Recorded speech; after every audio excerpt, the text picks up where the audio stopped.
The pre-Super Bowl, Beyonce said, I ain't got the Super Bowl, but I got something better. So, Stu, you actually mixed that. All right, what up, everybody? Everybody cool? Y'all, let me check y'all temperature. All right, I'm about to say, man. All right. It's too many heavy hitters on the stage for y'all not to give us a little energy, man. But look, I'm Wavy Wayne. You know, I represent WavyProAudio.com. I'm a mix engineer, also an educator, man. I've been teaching a lot on YouTube and actually teaching in person, too. A lot of people don't know. I used to work at a college where I taught production and recording. Some of these cats up here, I've been looking up, well, all of these cats up here, I've been looking up to their work, and I'm honored to sit on the same stage with y'all. Came up with Stu at Quad Studios, man. Quad been a good friend of Leslie for the last few years. The Bainz, man, we got to do a whole lot more, but we tapped in for sure. So it's going to be a conversation that we talk about mixing, drop some inspiration, some techniques, some tools that we all can use to get better on our projects. So real quick, just each person, can y'all just go through, give a brief introduction of yourself, maybe shout out the biggest project you just did recently. Let's start with Bainz. My name is Bainz. I'm a mixer and engineer. I guess I'm predominantly known for my work with Thug. Projects. I've been working with Big X The Plug, and we just dropped the deluxe today, so that's a big one. Okay, nice. Stu? So this year was mixed Cowboy Carter for Beyonce. Cowboy Carter. All right. Yeah. All right. I think some fans. Leslie did a record on it too. Yes. And I did the Childish Gambino album. I did every song on the Childish Gambino album. Man. Bando Stone. That album is sonically That's like the two crazy. big ones that I can point to. And there's other artists you got to check out. Zsela, Zsela, Zsela. Check out her album. It's really, really good. Okay. Leslie Brathwaite. I'm always in Stuart's shadow, mixing on Beyonce alongside Stuart. I always tell people she's not the one that hires me, he does. He calls me and goes, hey man, time to assemble the Avengers. We got to get some stuff done. So we get it done, and we have fun doing it. It's always an honor to be on those projects with Stu. Yeah, it's so fun working with him. Look, I mean, y'all are probably responsible for at least 95% of the Billboard charts right now over the last 10 years, right? At least, right? These three, it's in here. Leslie has 94.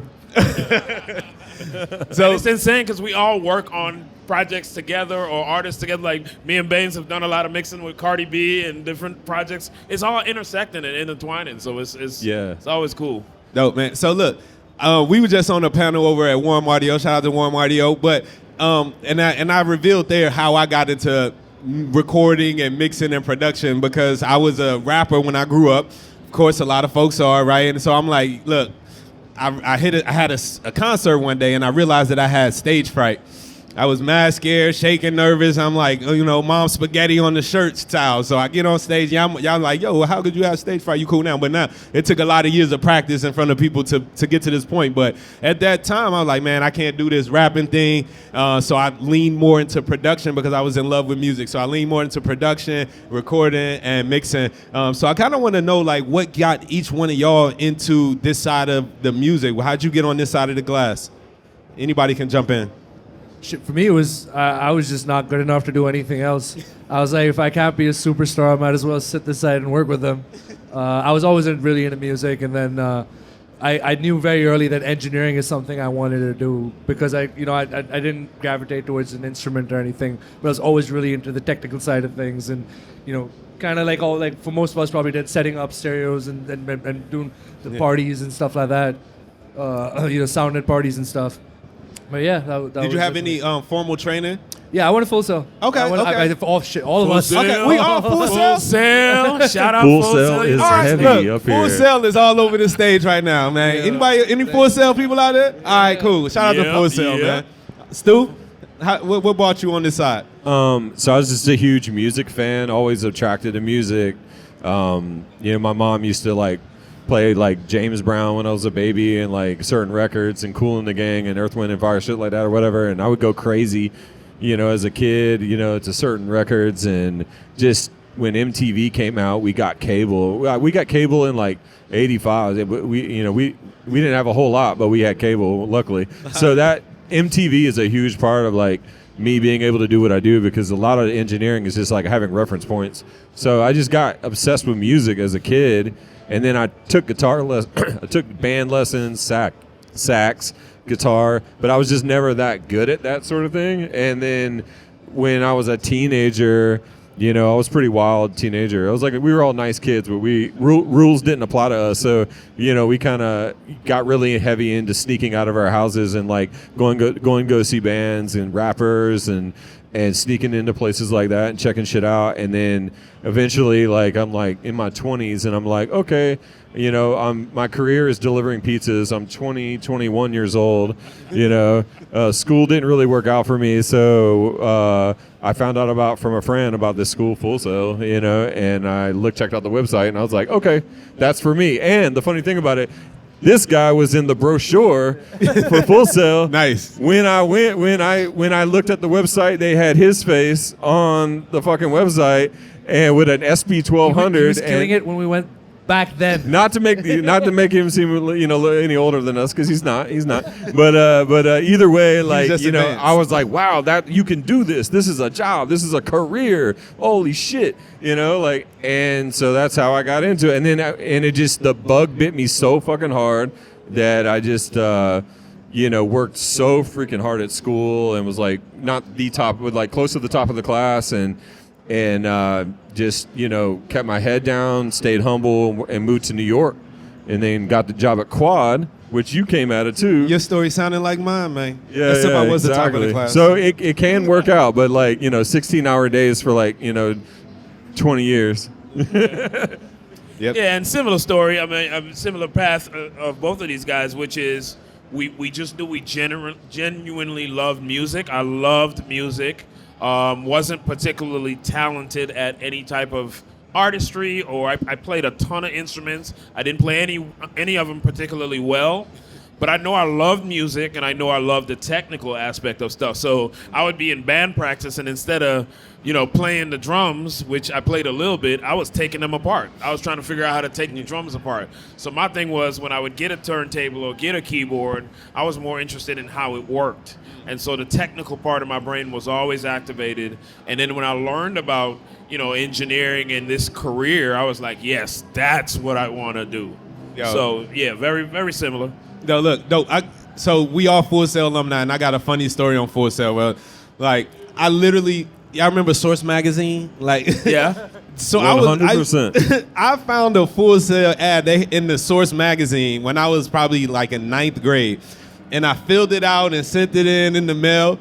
And somehow, man, after I graduated high school, they caught me at the worst time. I was like down on my luck, bro. Like, what am I about to do with my life? Everything was going wrong. And then I got a call like, hey, you still interested in Full Sail? I was like, yes. And I'm out. So like shout out to the Full Sail admission team. Y'all called me at the perfect time in my life. Like, That's dope. Yo, so I've been listening to all y'all records that y'all mix. Like, the work that you do with Pharrell sounds like nothing else. There's nothing you can use to reference that. Recently been listening to the Childish Gambino project y'all just put out. Again, sounds brand new sounds. The stuff you doing with Young Thug, bro, always been a signature sound. So my question for y'all is, how do y'all create that signature sound when there's no blueprint to go off of? Like, what are you using? What drives that forward when it's like, yo, this is something brand new? Like, I'm listening to these records and it's unique, it's novel. Like, what drives that, and how can people get there? I feel like you feed off the artist energy first and foremost. So you look at what they bring to the project. So you when you reference like Pharrell has a signature sound, right? And then my job is to get him to where he's excited about it. And I know he loves low end, he loves drum. His term is always make the drums heavy. He always wants the drums to feel heavy. And so my job is to get him there. So my sound is developing as I'm working with him. And it's kind of like you feeding off the energy of everybody you work with, and you take in the things they love, and you know what certain people are looking for, and you just build your sound, and you're like just trying to do your best, and then you're tapping into what you love too. It's your taste that's going on the record as well. Okay. 100%. It's a team sport. Making records is a team sport. You got to play nice with others. And as an engineer, you're not the producer. And you got to understand that, like, you can be creative in the context of what they're trying to do, but you got to figure out what they want from you and use your technical ability, your knowledge of equipment, softwares, whatever, how it's going to translate in different speaker systems, all that stuff. You take your technical abilities and your creative sensibilities and you apply it to their art form and their creative vision, because like, you might be steering the bus, but they're navigating, and and it's really it's so much about it's a very subservient job in a lot of ways. Like, you got to be very helpful and just like get them to their end goal, and you got to work well under pressure, and you got to be one of those people that kind of get the adrenaline bump, you when you're under pressure to get it done, Yeah. Yeah, I think the blueprint is what they have, the rough, or what the way where they leave it off. That is the starting point, and then there's a lot of times where I'm like, I've done way too much just because I wanted to, and those are the ones that don't work out in the end. It's when you like respect what they have and then understand, oh, cool, this is what they intended. I might be able to do it slightly better and get to the same place, but a slightly more polished version, so to speak. Man, you look, because I truly think that y'all pioneers, and that's why y'all are on top of the game the way you are. Because it's just a lot of people are just chasing stuff that already exists, and a lot of times I hear in y'all music this is stuff that doesn't exist, right? And it's something brand new and it's fresh. So I appreciate y'all bringing that to the game for sure. So I just want to kind of get into something like, I know Leslie always talking about their personality and the soft skills, right? But I want to let's both sides of the coin, right? Y'all all have locked in, Beyonce, Thug, Pharrell, and Cardi, all these artists. What distinguishes you or makes you, like, both personally and professionally, what is it that you think that it is about you that keeps them to come back? I think I could speak for myself, and I always want to stress too, it's not just your rapport with the artist or the producer, it's your rapport with your peers. And so that's the other thing that we bring to the table. Like, even when we work on Beyonce projects, all of us know we check our egos, we respect each other, and it ain't got nothing to do with who is who and who reports to who. When I know at the end of the day, Stuart is driving the ship, and I got to get him happy before we even think about getting her happy. And so we all orient to that, and then we know, and there's no egos involved. We respect each other. Stuart might be like, hey man, put some touches on these drums, or what do you think about this, or X, Y, and Z. And so it's always about how you relate to your peers first. And I think a lot of engineers make that mistake where they orient to how they relate to the artist, and they don't focus on the respect they have for each other. And that's what keeps this going. Yeah, definitely. It's just playing nice with others, and just check your ego, stay humble, work really hard. I mean, Leslie said something in a podcast clip that I saw recently. He's like, people remember how you make them feel. And that's straight from this man right here. And it's so true. And, again, it's a service industry. And we're all working towards getting the artist and the producer to their end goal, and whatever that means. And if it means staying up all night, and getting something done, or like, handing it off to somebody else because you got too much on your plate or whatever, or tag teaming, sending a session back and forth. Leslie's so great to work with because he's just so humble, and he'll just be like, yo, if you want me to send the session back, because we will work totally in the box. Right. So that makes our lives easier in that way, because we're very comfortable just mixing totally in the box. And my focus is, how can I make your life and he's easy? I've never had to ask him, like, hey, send me the session. But he's always like, yo, bro, I'll just send you the session right now. You know what I mean? And that's like, a huge, like, Leslie being a dope mixer is number one, but like him being a dope person is like why he's a dope mixer. You know what I mean? Yeah. I think that's what I've like really respected about the two of y'all, and I've seen y'all's careers, and just the adaptability and like the kind of shit we're put in and like the situations we have to work out of. And like, you can't explain to an artist why there's 15,000 reasons wrong why something shouldn't work. Your job is to figure it out.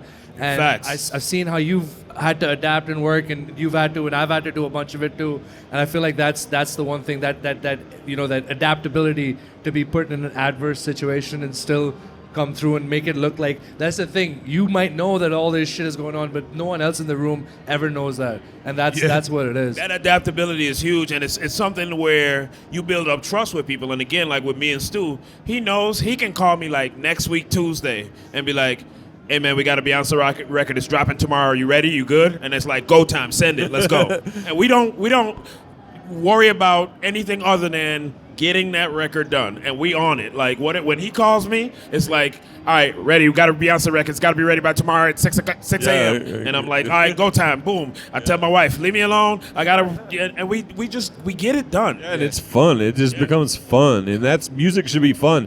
Like a lot of people get hella stressed in these crazy like high pressure deadlines. But you got to remember to have fun with it because you're making music, and if you're not, like, whatever emotion's in the room is going to end up on the record somehow. So it's like, and even if it's like a sad song, you still want to have fun doing a sad song, I feel like, in a way, because it's just like you got to keep the spirits up. And Absolutely. And I love collaborating with him for that reason. Like, he's, like, I don't have to give him notes. It's just like I know he's gonna nail it, and it's just like done. So yeah, I feel like y'all all like really genuinely fell in love with the process, like Absolutely. the lifestyle that goes with it, the process. Like you got to really love it because, like you said, you might miss days of sleep being in the studio, tight deadlines, away from your family, like stuff. It gets real, right? And something that I always kind of live by and remember, like coming up, is that we work in a service industry, like. And we serve the music, we serve our clients, and we check our egos at the door. And I know that's a big thing. 100%. Yeah. Word. Bainz, look, you not only record, you record Thug too, right?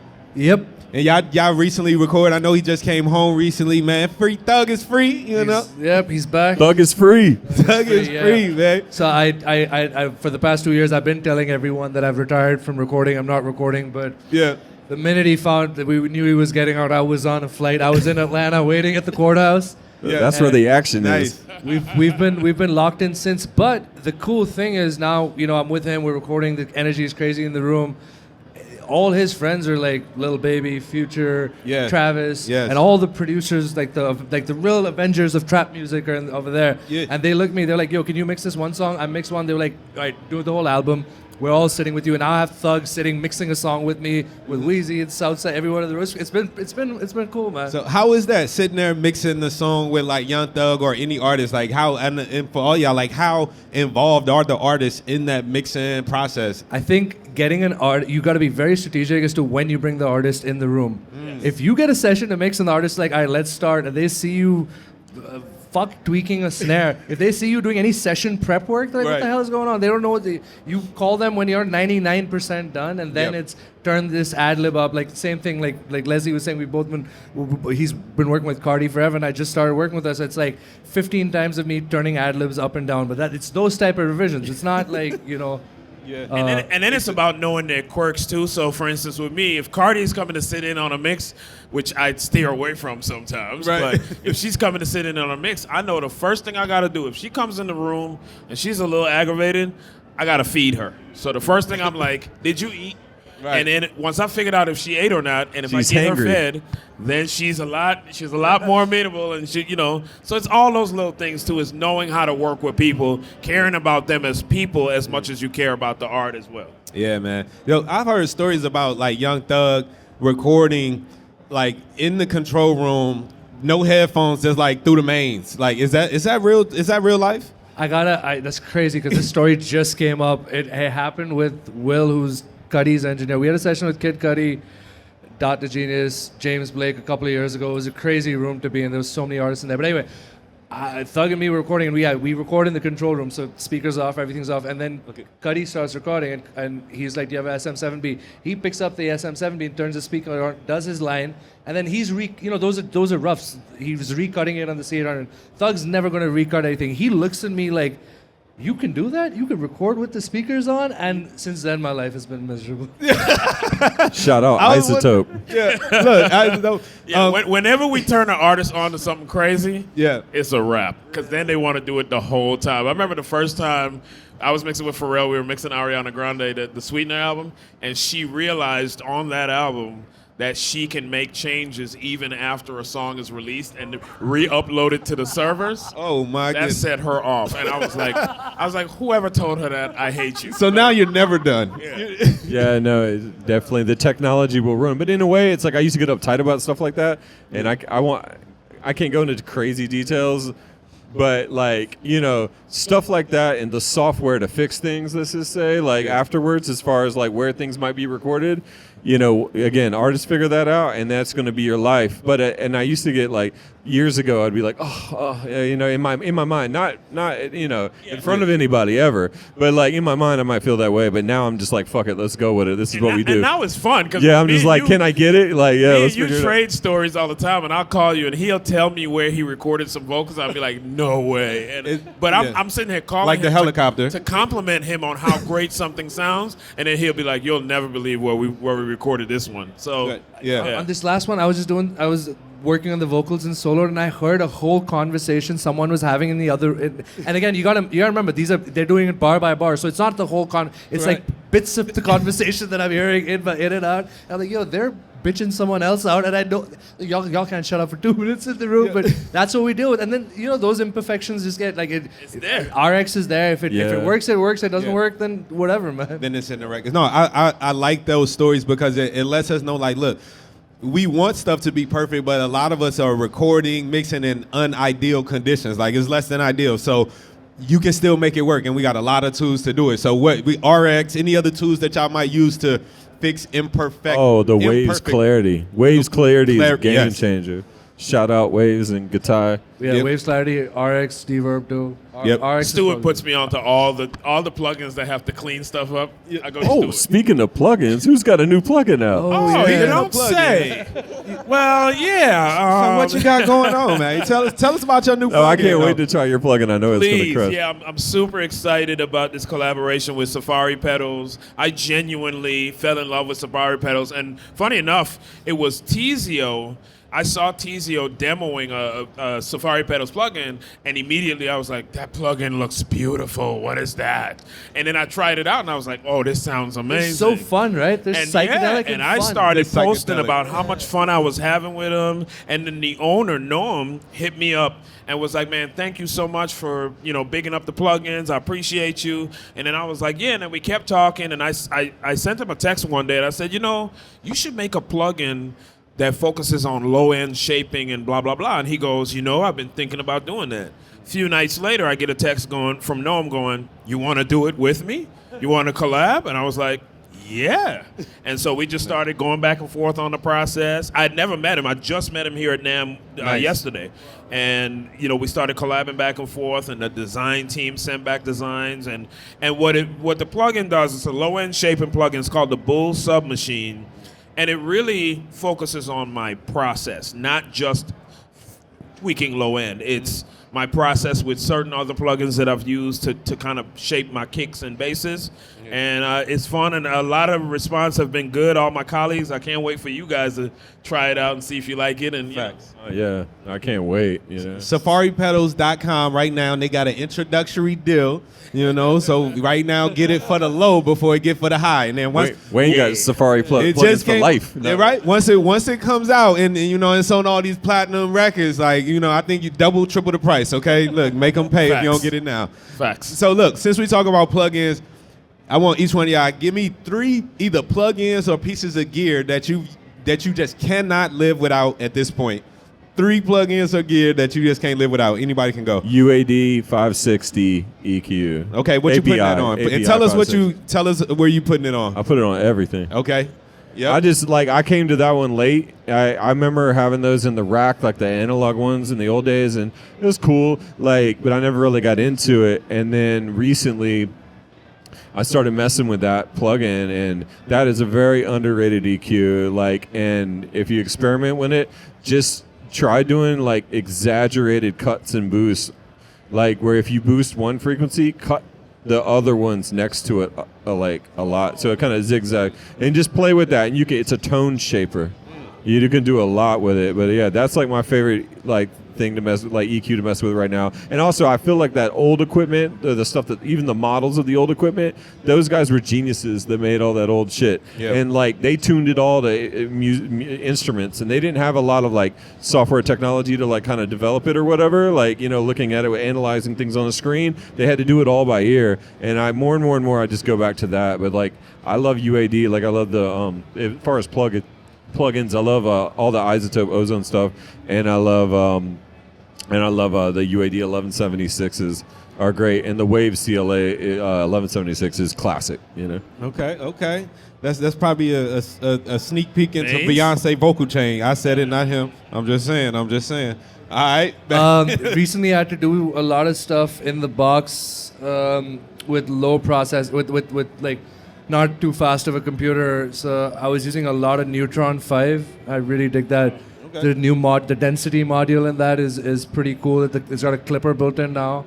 My buddy DJ Swivel has a channel strip, which is actually really cool. Yo, Swivel's channel strip It's is good, fire. right? It's surprisingly good. I've been using it for a while. Like, he's been sending me demos, but this version, the final version, the color knob on it, he's got some Phoenix type saturation built in, really good. Use Okay. that a lot, and then I guess Ozone 11. I've been using that a lot too. Nice. Wow. Okay.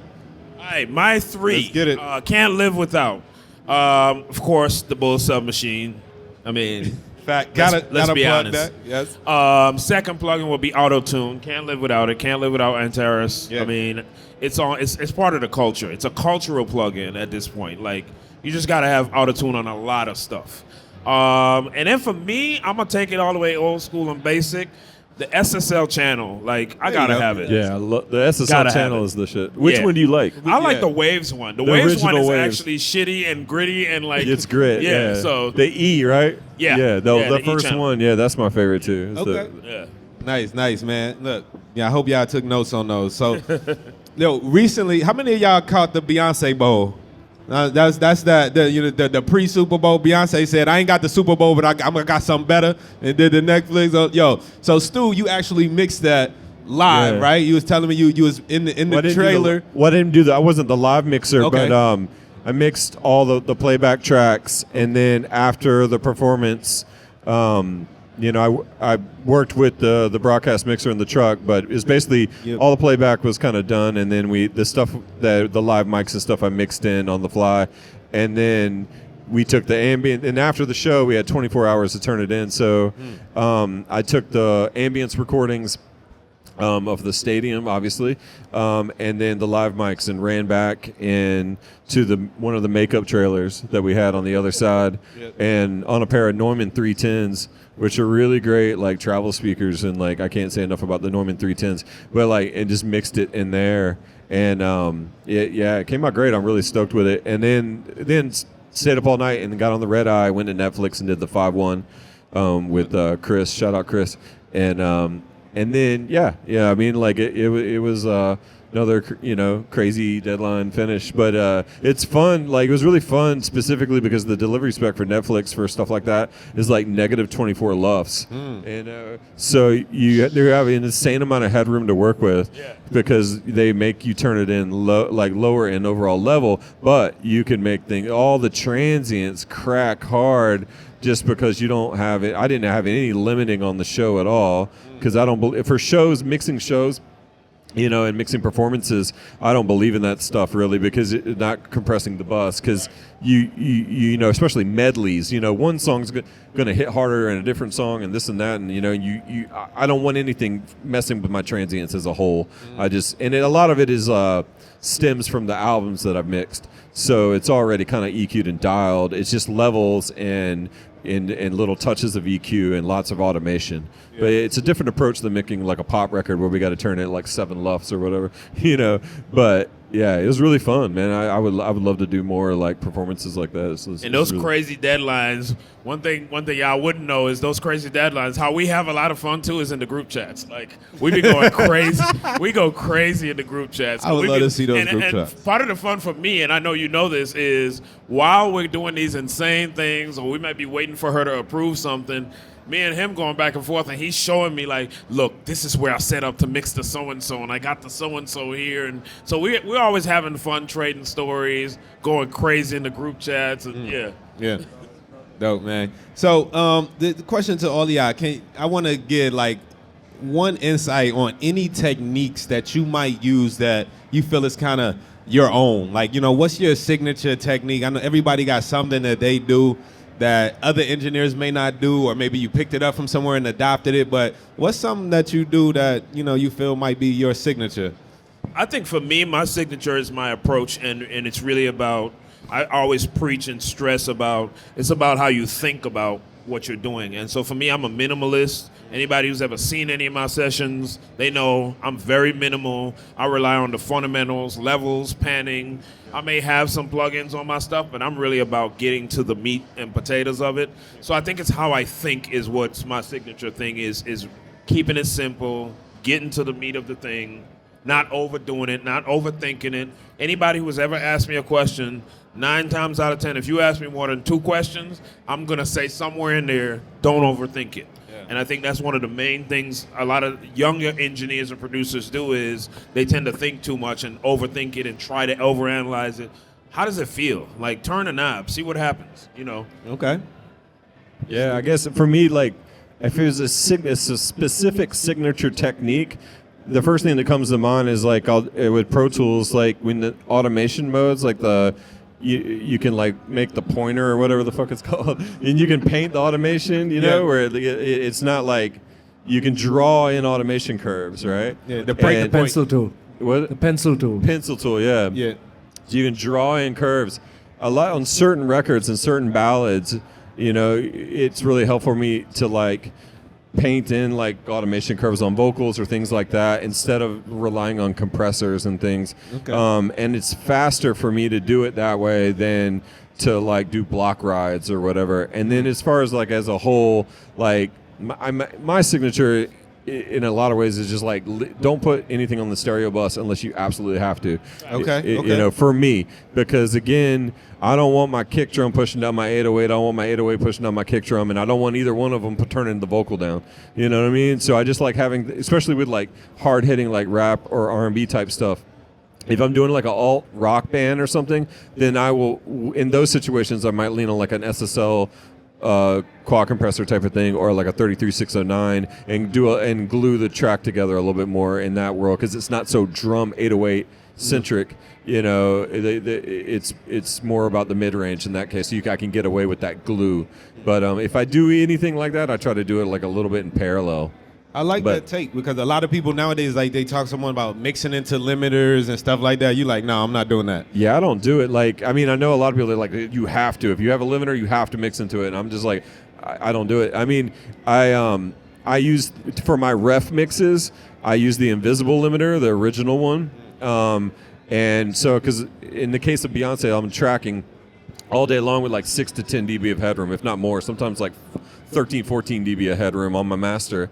So I can turn anything up in the mix at any time, and it's not going to clip or not going to start choking anything. And then when we get done with a song that day, you know, she's like, okay, bounce that, put it on my laptop. I got to do it like this, you know, because it's like they trying to run out the door. So I put the invisible limiter on. It's really clean. I put it on like 8 or 16X.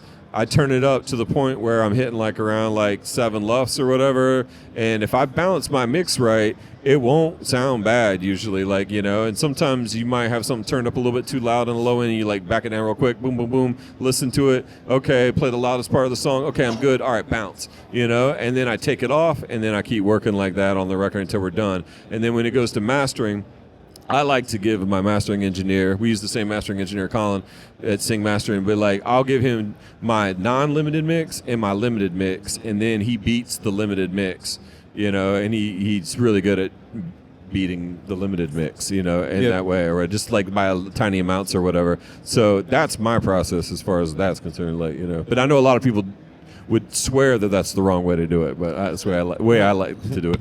We need to start doing it the wrong way then. Look. Bainz, what's your secret sauce, man? I don't know about secret sauce, but one thing I do that I kind of do it on every record I work on before there's any plugins or anything. I'm talking specifically vocals right now. I do a lot of the heavy lifting using clip gain and clip effects. So any harshness, any S's, any rumble, anything that's my first level of defense. Then I do RX on any individual sections. I never do RX on the whole thing. Just as the least amount possible if it's a click or anything like that. If it's a reverb that you're doing, then that's different. And then I'll start processing or even compressing or whatever I would need. But the first thing is a lot of clip effects and clip gain. I like that. I like that approach. That saves you from having to compress so much. Yeah, and also a lot of times, like when they're doing takes in the control room, there's a lot of moving around like this and that, so you can tell when it gets louder. So just fixing that stuff, it's not ideal, but if you do some drastic clip gaining, it saves your compressor and all later on. Yeah, I mean, I feel like you can even get real surgical with the clip gain and not even use a compressor for real. Like you go in and clip gain everything, man. Knock them peaks down. Yeah, that shit's a game changer. Like, yeah. When you had to audio suite it before. Oh yeah, and now it's just so quick, and especially with you got the vocal just right where you want, but then the S's have more 7K than the rest of the vocal, and you just go through and separate the S's and then drop the 7K. You know what I mean? And go through. That shit is I have so amazing. many macros and quick keys for that, for all these different cuts and stuff with my Stream Deck, and just one button. There's the problem frequencies that we deal with all the time. Nice, man.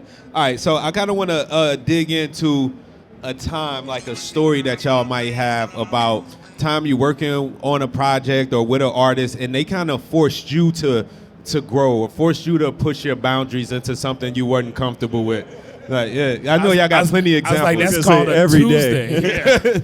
Yeah. Anything specific though that come to mind that all right, I learned this during this project or our lives. Yeah, doing life just shaped everything. Yeah. Okay. I'm trying to think. I'm trying to pick one. I'm like, Yeah.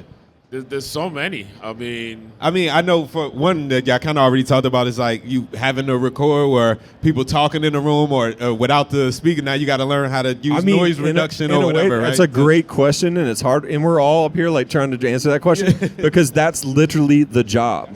Yeah. That's the job. Is every day it's going to be something new. It's a new thing you got to learn, a new environment. You got to the mic got bumped and now the capsule's over here, and you got to make that match this, you know what I mean? In a record, because they don't want to redo it. I had a tube go microphonic in a mic pre one time. Oh, perfect example was and we had to fix it. Oh yeah. No, I didn't mean to cut you off. No, you good. I was saying perfect example was yesterday. Yep. So I'm on my way out to NAMM. I'm on the plane, and Mike Larson, Pharrell's engineer, is going, hey, about that one song, we're going to need that approved in the next few hours. You going to be able to finish that mix? And I'm like, well, I'm landing in L.A., so as soon as I get here, I go to Focal. I talk to Joao. I was like, hey, man, after everybody leaves, can I mix on the speakers in there and get this mix approved? So I had to finish the mix in there last night. So you just mixed the Pharrell album, a project, a song. At NAMM. On the NAMM floor. At the Focal. On some demo speakers. Yes. True story. That's classic. That's True, classic. Just yesterday, Leslie man. right there. Yeah, but that's Make what sure I happens. go by Focal and listen to them speakers, man. Look. Yeah, absolutely. They only $30,000. Yo. And during the pandemic, he had his Focals and his Escalade set up on the seat he was mixing in the truck. True story in my Cadillac. True story. Yeah. Are there any? So there's no excuses. None. Yeah. No excuses. Your bedroom, your closet, wherever you at, make it happen. Get it done. Working across genres, right? Because y'all span different genres. Are there any different approaches or mindsets you got to take when you going from hip hop to a country song or anything like that? What's the shift? Definitely. Yeah. No, it's listening to lots of music and just understanding genre lines. And because the more you understand different genres of music and what makes that, for instance, how do you get a 90s rock sound on a guitar? You know what I mean? You get a JCM, a Mesa Boogie or whatever. You're going to hard pan, the stacked guitars or whatever through those environments. You're going to do the 57 421 classic, like 90s rock guitar thing, and knowing those reference points, whatever it is, if it's rap music, like the certain 808s tones and things like that. So the more you listen to different types of music and different genres, the more you can you can be influenced by those genres to blur genre. Okay. And something I've been lucky enough to do is work on a lot of genre blurring stuff, and and just you could look at it creatively, but also frequency wise. It's like for instance, like Texas Hold'em on the last Beyonce album, that was like the big hit. But it's like if you listen to the low end's kind of mixed like a rap record in a sense, or an R&B record,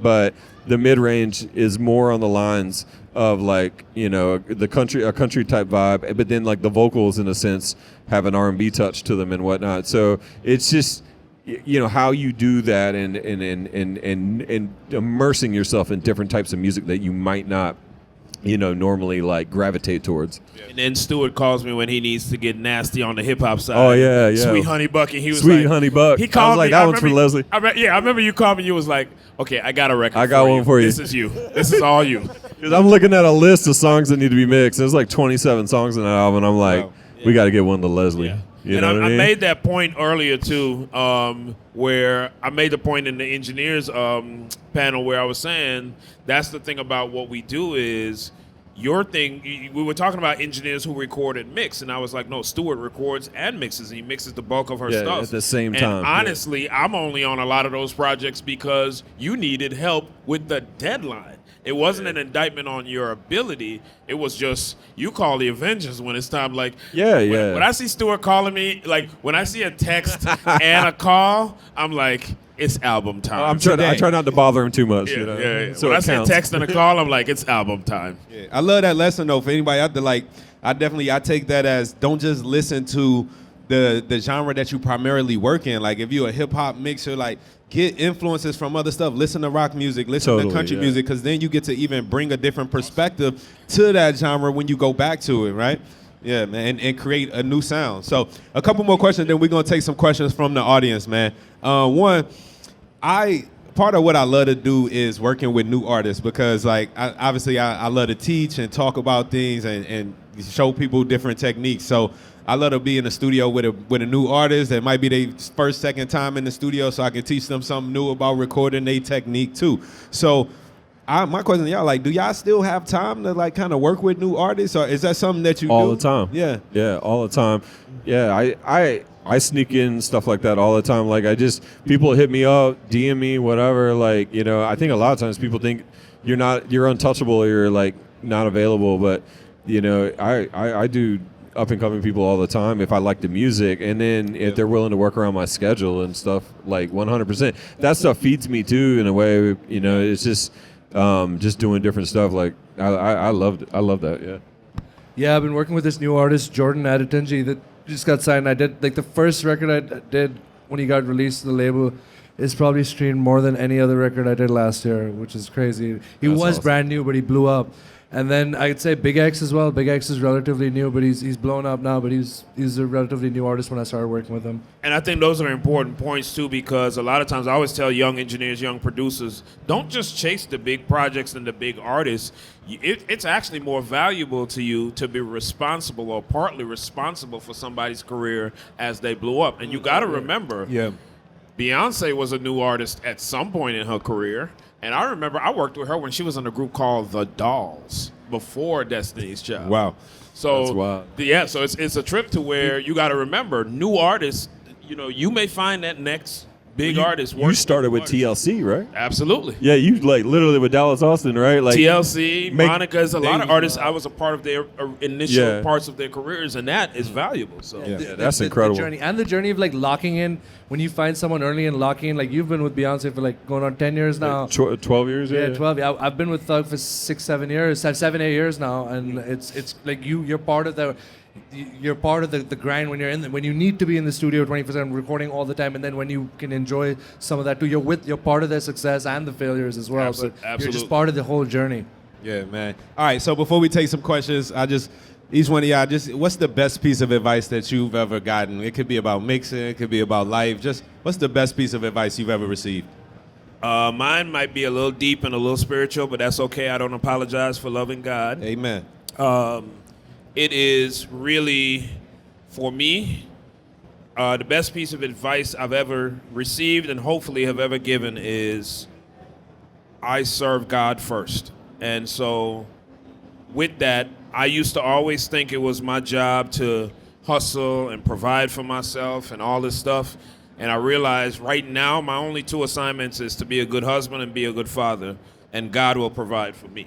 So I try to pass that on as much as possible. Balance 100%. In your life. Focus on the important things. Music is important to all of us, but you really got to have balance in your life. And for me, I had to learn to focus on my family first. Yeah. All other things will come. Amen to that. Yeah. Shit, how do you follow that? I mean, Right? You know.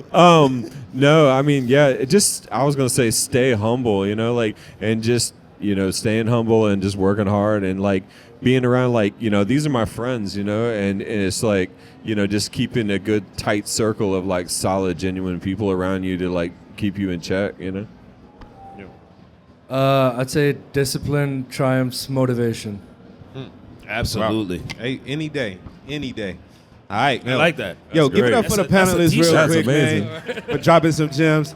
If we got any questions from the audience before we get out of here, if you got any questions for anybody on the panel, you can come forward and ask the question. If not, we're not going to hold you. Gotta give a quick shout out to my boy Derek's over there. Yes. Anytime I have a record with Travis Scott or Don Toliver, I call Derek, and he this shit about how you guys collaborate. On the Wham shit, we added what Trav record. I called him, and this guy, those vocals sound insane. You gotta have that, Insane. man. You gotta have. Yeah, it's like like you said, the Avengers. There's a reason why we're cool with each other. Why he's in with Travis and Don every day. I'm in with Thug. Why would I even try to do it? I know what. And those mixes get approved the fastest. That's the thing. Yo, look. That's love. You got a question? That's love right there. Yeah. Respect. Oh, question. What's your question? The mic, I don't think it's going to reach. Oh. Yeah, for all y'all technically. So my biggest thing is work-life balance, right? So coming from someone, I've only been producing 2 or 3 years, doing all this stuff, trying Put the mic up. Oh yeah. Put the mic up closer to your mouth. Yeah. Yeah. Like I said, I've been producing 3 years, so I've been sitting here just trying to put all of my time, all of my eggs in one basket is the way I look at it right now. So I'm just, putting a lot of time, and it feels sometimes like it's endless, and I don't have any time for myself at all. But I'm looking at it more as like a sacrifice. But I wanted to ask you guys, is that a bad way to look at it, or how would you approach that situation? How would you find the work-life balance in that grind? I'm still trying to figure out a work-life balance. I was gonna say 2-3 years in is way too early to be thinking about that right now. But again, in today's culture, I was waiting to see how you answer that, because you're all about balance. Like, dude, 2-3 years in, you talk about balance. What you talk about, man? Yeah, I've never really had one. I'm grateful. But yeah, it's like you got to be a little obsessed to do this type of thing, and at least in the beginning until you build the beginning. And just in grinding and to get on, you got to be around the right people. You got to move to the markets where the people are at, that are making the music you want to be a part of. So wherever that's happening, or there's 2 different thoughts. You can build, if you want to be a producer, you could build the people in your area and try to blow them up, and that's good too. But if you want to be an engineer, I feel and you want to do big records, you got to move where they're made, which is major market, LA, New York, something like that, Atlanta, whatever, maybe London. You got to, that's the way I see it. You got to be there. You got to figure out a way to get around people. Come to stuff like this and meet people and just try to build relationships to where next time they need someone, they call you or they give you a shot or and just there's a fine line from bugging someone trying to get on and riding that line where you keep hitting them up on a frequent basis to see if they need something from you, but not bugging them too much, and just again he always says, people remember how you make them feel. Yeah, I'm stealing that shit. It's all good. And I would say on work-life balance, I think the one variable that you really got to focus on is what is your life. So, for instance, do you have a wife or kids, or you have nothing? So that's what I'm saying. That determines a supportive partner. That determines the work-life balance, because if you're single, don't have no kids, I would lean more towards heavy grind, being a little more obsessive, like Stuart says. And then if you do have a wife, or you do have a significant other, or if you do have kids, then you got to tip the scale a little bit. And now the balance has to look a little different. So I would say there's no one size fits all to that answer. It's based on your life. Your life determines what that work-life balance should be. Very true. Yeah. In goals, like, what do you want out of your life, type of thing. Yeah, and to just add on to that, I'm glad you said like tip the scale. Like whenever I get this question, always think about like a triple beam, like a balance, right? A scale. When it's balanced, it's not moving. If you want to move, you need to go and put your weight more in one direction. Put your energy in one We direction. need to write all these quotes down. We got some stealing like that. good quotes Hey, today. I'm stealing that. Balance means you're not quote book moving, just man. happened. We're gonna make some You t-shirts got to be today. a little obsessive about something at some point in your life. cooking. Man. Okay. You know, I told you I was a rapper. Look. Bars. Bars. We got one more question.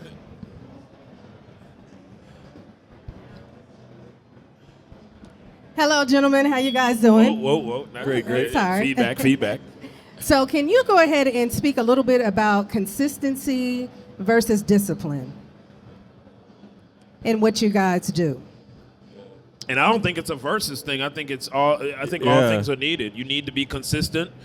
Discipline and consistency actually go hand in hand. Yep. And just like Bainz said, I mean that is a really big deal. Is being disciplined, knowing that you got to put in the work. You can't skip the steps.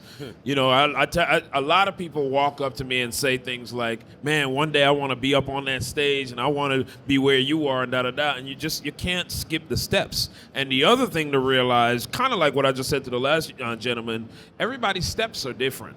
So you can emulate some of the things that some of us have done. You can look at some of our lives, but everybody's life is different. And it's about really understanding how your steps are mapped out, and don't try to skip.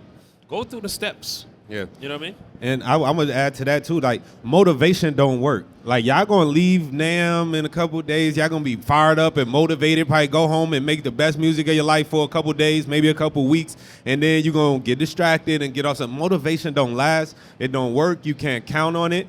But the discipline is the only thing. Once you say you commit yourself to doing something, I'm going to do this. This is how I'm going to do it. This is how long I'm going to do it. This is when I'm going to do it. And you show up for that every single time, no matter how you feel, then that's when you get the results, you know.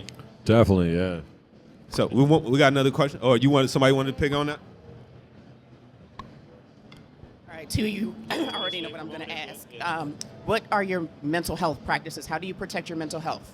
Oh, the question was, what are your mental health practices? I eat really healthy. I work out every day. Smoke copious amounts of marijuana. Yeah. Love it. Yeah. I mean, yeah, for me, I just, you know, I talk to people that I love all the time. Like, I might not be able to be around them because I'm working, but I just, you know, I'm tight with my folks.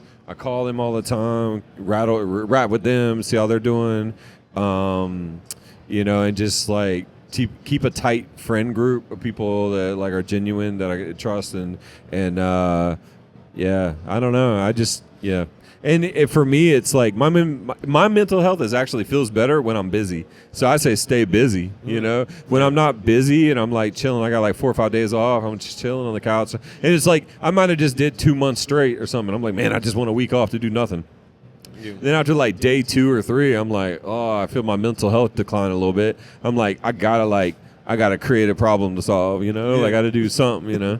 So yeah, not in a good way, you know. Yeah, and for me, I do the things that make me feel good. I take care of myself.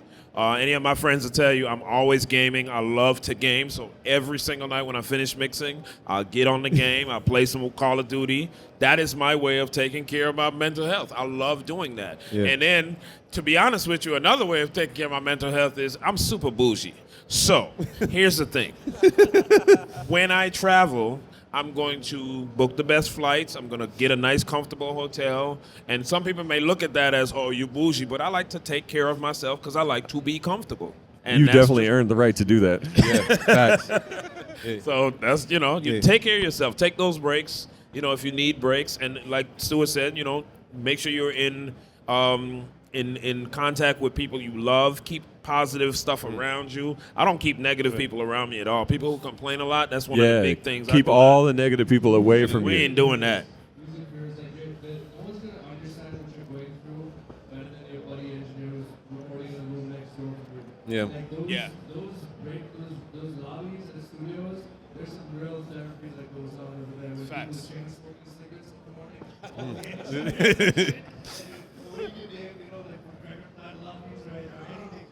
Everything that goes on in those lobbies. And that was really helpful me along with more sessions like right out there. Yeah, and for me, I'll just add that I feel the best about myself. Kind of back going to the other thing when I do what I said I was gonna do. You know, like when I That's keep a good one. When I keep the promises that I made to myself, whether it's going to the gym or eating right or showing up for somebody, like I feel good when But you know, we all know when you promise yourself something and you didn't do it. To me, that's when the mental health start to slip. You know, that's when you sad and That's all that. very true. That's because you just not locked in. Yeah, we got one more question and then we One out. more question. Greetings. All right. My name is James Price. I'm a student at Musicians Institute. I'll actually be interviewing on Monday at the Crosby Collective for an internship. So my question is, when you're entering a new space and you want to be your best self, what are some tools that you can use in order to make a good impression and just put forth good energy? I So- think your answer is in your question, but go ahead. Repeat the question just like so everybody can hear it.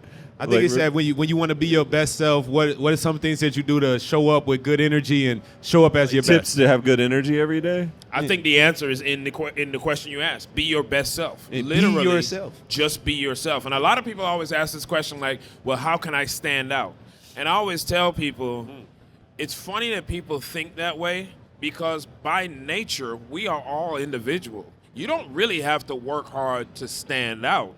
But what you do have to do is focus on being the best version of yourself. Those are two different distinctions. So you don't have to work hard to stand out. We're all different.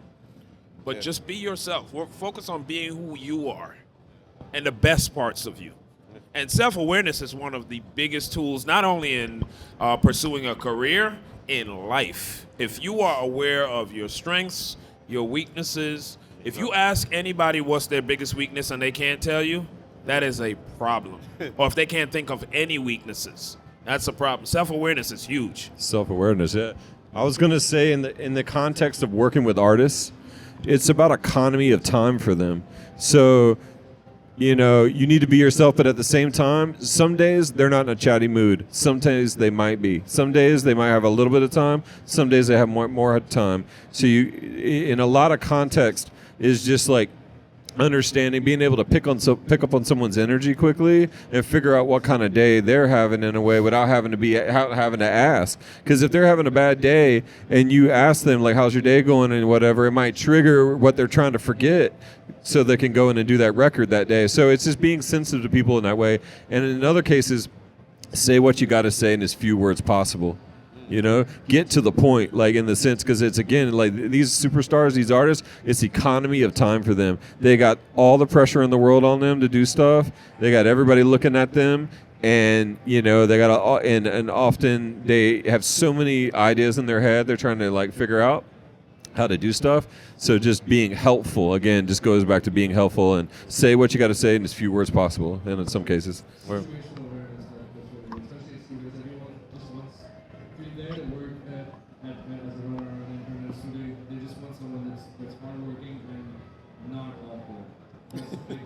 a big thing. Like, I feel bad too. We've had some really nice guys, but they're just really awkward in situations with our artists and stuff. And then it reflects poorly on everyone else. So we've had to let them go in those situations. So then I would just say, don't have to learn.